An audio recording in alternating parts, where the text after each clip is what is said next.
پر نہ کوئی چراغ جلانے والا اور نہ ہی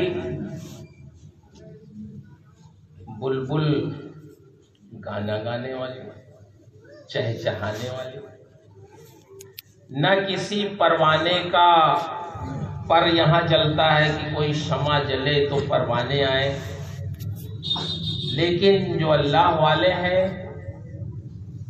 ان کی مزار پر بھیڑ لگی رہتی ہے، ان کی مجلسوں میں لوگ حاضر ہونا اپنی سعادت مندی سمجھتے ہیں۔ اسٹینڈرڈ میں آپ زمین پہ بیٹھے ہیں، آپ کو کس نے مجبور کیا ہے؟ یہ حافظ ملت کی محبت ہے جس نے مجبور کیا ہے، ان کی عقیدت ہے جس نے مجبور کیا ہے۔ قرآن نے اسی لیے کہا جو مومن نیک عمل کرتے ہیں تو ہم ان کی زندگی کو شاندار بنا دیتے ہیں۔ مفسرین نے بڑی تفسیریں اس آیت کی ہے۔ بعض لوگوں نے تو یہی کہا ہے کہ ان کی دنیاوی اور اخروی دونوں زندگی کو شاندار بنا دیتے ہیں۔ حافظ ملت علیہ الرحمہ کو یہاں کے لوگ ہم سے زیادہ جانتے ہیں۔ آپ نے اپنی زندگی جو گزاری تو یہ فرماتے ہوئے کہ زمین کے اوپر کام، زمین کے نیچے آرام، تو واقعی آج آرام فرما رہے ہیں، ہمیں یقین۔ ایک محدث تھے جن کا نام ہے ربعی بن حراش تابعی، انہوں نے قسم کھا لیا تھا کہ میں اپنی زندگی میں ہنسوں گا نہیں جب تک اپنا ٹھکانہ نہیں دیکھ لوں گا۔ زندگی بھر ہنسے ہی نہیں، اور جب انتقال ہو گیا تو اس کے بھائی ربی بن حراش غسال کو لے کے آئے اور کہا چلو میرے بھائی کا انتقال ہو گیا ہے، غسل دے دو۔ تو وہ کمرے میں جب داخل ہوئے جس میں ان کو لٹایا گیا تھا تو وہ واپس لوٹ آیا غسال اور کہا کہ ربی تم کہہ رہے ہو تمہارے بھائی کا انتقال ہو گیا ہے، وہ تو تخت پر لیٹا مسکرا رہا۔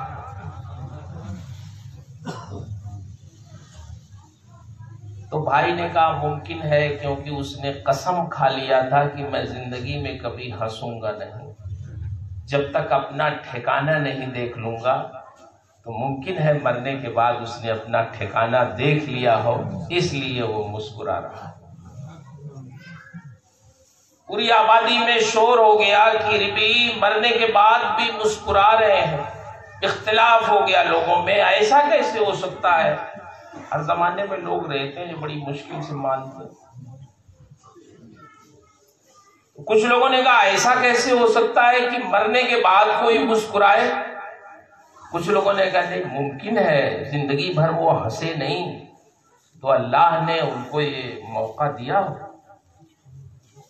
لوگ آئے دیکھنے کے لیے، چلو دیکھیں۔ تو جب آئے تو ربیعی کو، حضرت ربیع بن حراش کو کفن پہنا کے لٹا دیا گیا تھا غسل دے کے۔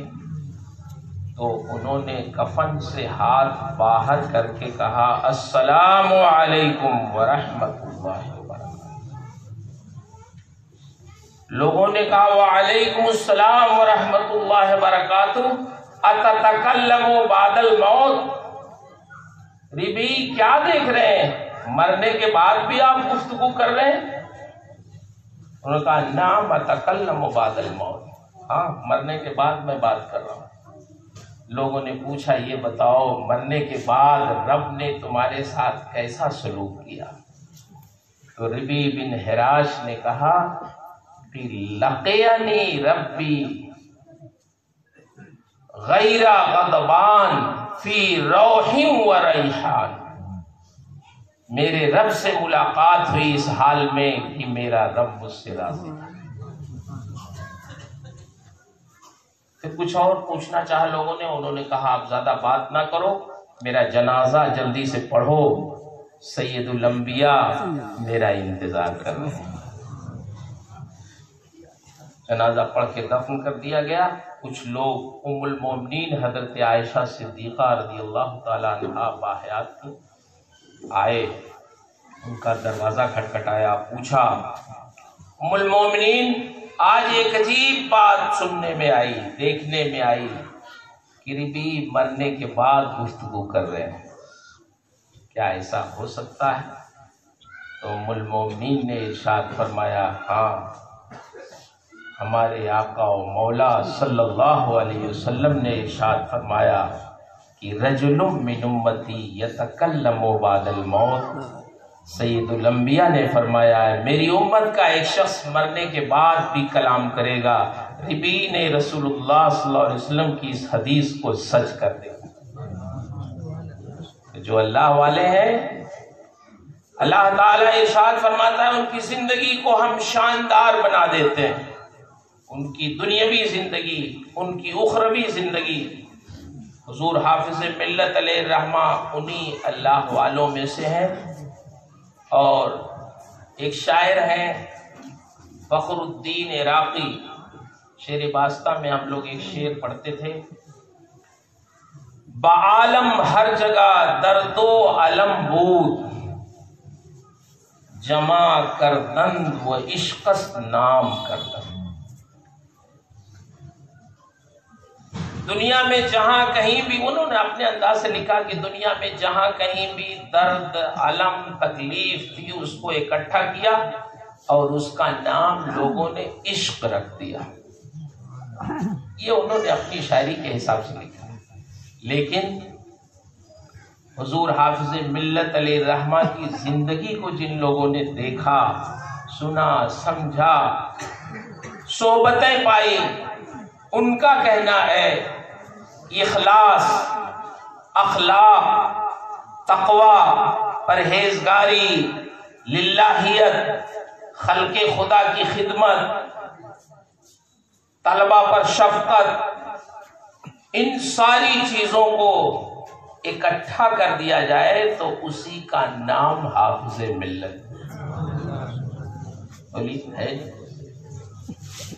میں نے تو کم گنایا، اور بھی بہت سارے جس کو ہم سمجھ بھی نہیں پاتے۔ اور جیسے جیسے زمانہ بہت نیچے جاتا رہے گا اخلاقیات کے اعتبار سے، حافظ ملت کی زندگی میں اور نکھار پیدا ہوتا رہے گا، ان کی سیرت میں، ان کے حالات میں سمجھ میں آئے گا کہ حافظ ملت کوئی اپنی کوشش سے نہیں بنتا بلکہ رب العالمین کے فضل سے بنتا۔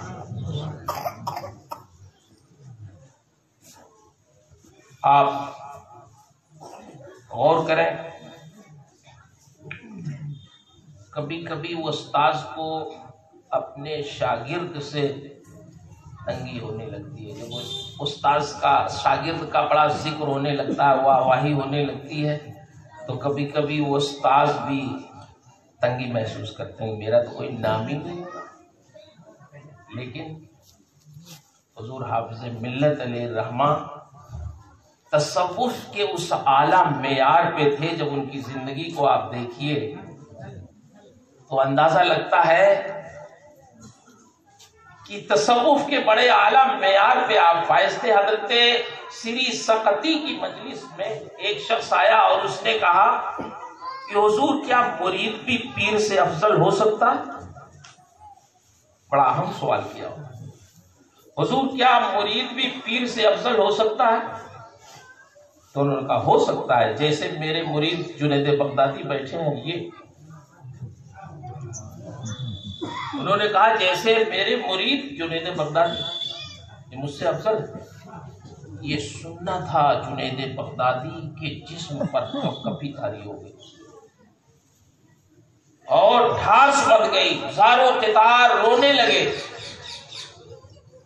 جملہ بڑا اہم تھا لیکن وہ خوش نہیں ہو گئے کہ چلو اب میں اپنے پیر سے افضل ہو گیا، وہ رونے لگے زارو قطار، کہنے لگے حضور آپ نے کیا فرما دیا جنید کے بارے میں۔ اسی طرح حضور حافظ ملت علیہ الرحمہ جب شعبان میں بچے چھٹی سے پہلے جب شعبان میں چھٹی میں جانا چاہتے تو چھٹی سے پہلے حضور حافظ ملت ان کو نصیحت پر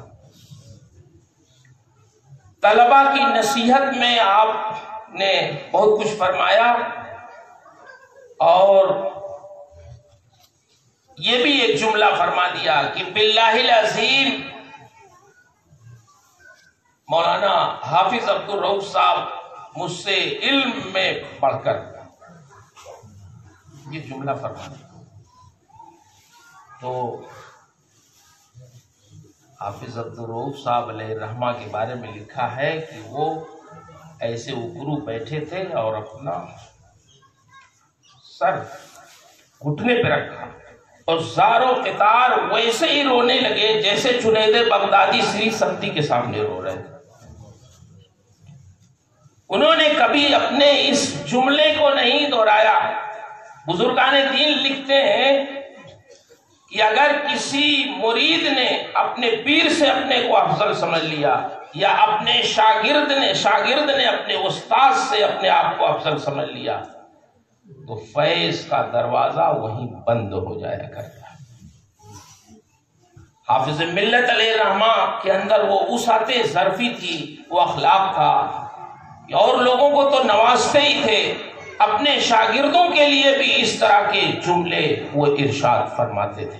اللہ، شاگردوں پر ان کی شفقت اہل مبارک پور جانتے ہیں۔ ان کے حالات میں لکھنے والے طلبا جو ان کے صحبت میں رہے، علماء کرام آج وہ بزرگ ہو گئے، انہوں نے لکھا کہ بقرعید کی چھٹی میں اکثر طلبا گھر چلے جاتے تھے، لیکن بہت سے طلبا جو دور دراز کے رہتے تو وہ رہ جاتے تھے۔ بقرعید سے ایک دن پہلے حافظ ملت علیہ الرحمہ کی طرف سے یہ اعلان ہوتا کہ کل نماز عید کے بعد سارے طلبا ہماری قیام گاہ پہ، یہی قیام گاہ تھی جہاں آپ بیٹھے، یہ اس وقت کچا مکان تھا کپڑے کا، فرماتے تھے کہ اکٹھا ہو جائیں، اکٹھا ہو جاتے نماز کے بعد لوگ، اور حضور حافظ ملت علیہ الرحمہ ان سارے طلبا کو سیوئی پلاتے تھے۔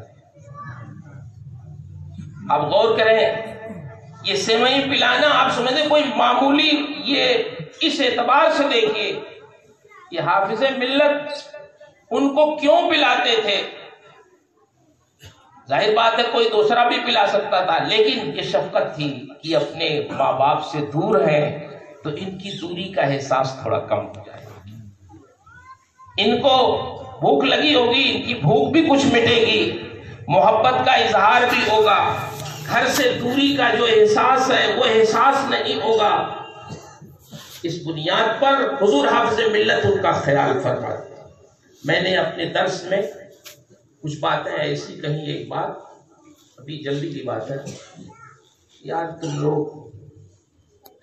استاذ کا خیال نہیں کرتے ہو، پیر صاحب کا خیال زیادہ کرتے ہو۔ تو وہ دو لڑکے تھے غازی پور کے، ان لوگوں نے جا کے اپنے والد سے کہا، تو ان کے والد نے مجھے فون کیا، کہیں گے مسعود صاحب، تھوڑا بے تکلفی تھی، انہوں نے کہا مسعود صاحب آپ کی جو باتیں درس میں آپ بتاتے ہیں بچوں کو نا، وہ مجھ سے وہ بتاتے ہیں کہ مولانا صاحب نے ہمیں یہ سکھایا، مولانا صاحب نے یہ بتایا، یہ بتایا، یہ بتایا۔ تو آپ نے کہا کہ استاذ کی عزت نہیں کرتے، بات صحیح ہے، انحطاط تو آیا ہے، لیکن مولانا صاحب ایک بات یاد رکھیں، اگر شاگردوں میں کمی ہے تو استاذ میں بھی کمی ہے۔ تو انہوں نے یہی بات کہی کہ دیکھیے حضور حافظ ملت علیہ الرحمہ کے شاگرد جتنے تھے سب ان کے مرید نہیں تھے، مختلف پیروں کے مرید تھے، لیکن حافظ ملت کو اپنے پیر سے کم نہیں سمجھتے تھے، وہ مرید جس کے بھی رہے ہوں، لیکن حضور حافظ ملت علیہ الرحمہ کو اپنے پیر سے کم نہیں سمجھتے تھے۔ تو استاذ بھی تو ایسا ہو کہ لوگ پیر سے زیادہ سمجھیں، اچھی بات سمجھائی۔ تو حضور حافظ ملت علیہ الرحمہ مشفق، اپنے مریدوں پہ بھی مشفق، اور ظاہر بات ہے مرید کے لیے مشفق ہونا ہی چاہیے، پھر کچھ ٹائم دے، شفقت فرمائے۔ میں نے پڑھا ہے ڈاکٹر اقبال کے بارے میں، ڈاکٹر اقبال کے یہاں ایک پیر صاحب آتے تھے، تو وہ ڈاکٹر اقبال ملنے گئے ان سے، تو اس پہ انہوں نے لکھا کہ پیر کو رب العالمین کو کی جو صفت ستاری ہے، غفاری ہے، اس کا مظہر ہونا چاہیے، ستر پوش ہو اور اس کی خامیوں کو درگزر کرے، معاف کرنے والا ہو، کچھ ٹائم دینے والا ہو۔ تو ایک مرید آ گیا ان کا، اور اس نے کہا حضور بچی کی شادی ہے، بڑی ہو گئی ہے، میں مقروض ہو گیا ہوں 100 روپے کا، اس زمانے میں 100 روپے کا، حضور دعا فرما دے مشکل آسان ہو جائے، قرض ہٹ جائے اور بچی کی شادی ہو جائے۔ تو انہوں نے دعا کیا، اور جب وہ مرید جانے لگے تو 10 روپیہ نکال کے پیر صاحب کو نذرانہ دیا۔ تو ڈاکٹر اقبال مسکرانے لگے۔ پیر صاحب نے کہا کیوں مسکرا رہے ہیں؟ انہوں نے کہا حضور ہنسی اس لیے آ رہی ہے کہ پہلے وہ 100 روپے کا مقروض تھا، اب جاتے جاتے 110 روپے کا۔ اس میں کہنا یہ تھا کہ حضور حافظ ملت علیہ الرحمہ اپنے مریدوں کے ساتھ بڑے مشفق، انتہائی مصروف ہونے کے باوجود آپ ان کے حالات میں دیکھیں کہ 1 گھنٹی ان کی خالی تھی دعا تعویذ کے لیے، اور پھر جتنے خطوط مریدین کے، شاگردوں کے، ضرورت مندوں کے آتے، حضور حافظ ملت ان سارے خطوط کا جواب بھی دیتے تھے۔